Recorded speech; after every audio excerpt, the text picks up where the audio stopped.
Los compañeros que se han quedado en la flotilla con intención de seguir adelante están, compañeros y compañeras, están con el ánimo a tope.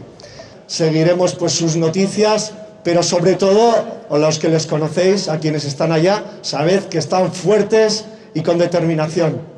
Eskerrik asko.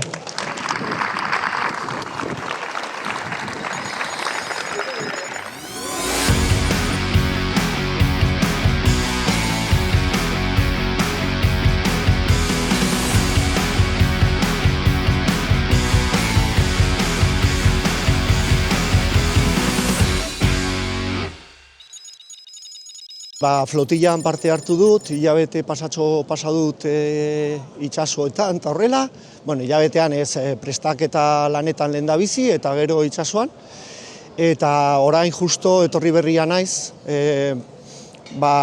denak dakiten bezala, flotilla izan zen interceptatua Israeldarren indarren aldetik edo. Eta batzuk eskapatu ginen, beste batzuk izan ziren atxilotuak, eta atxilotuak izan zirenak batzuk izan ziren ere zaurituak, jipoituak eta oso animali bezala tratatuak.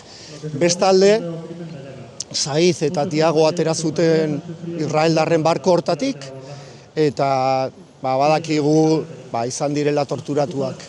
Orain, beraiek preso daude, atxilotuak, eta luzatu diete atxiloketa garaia edo 6 egun gehiago.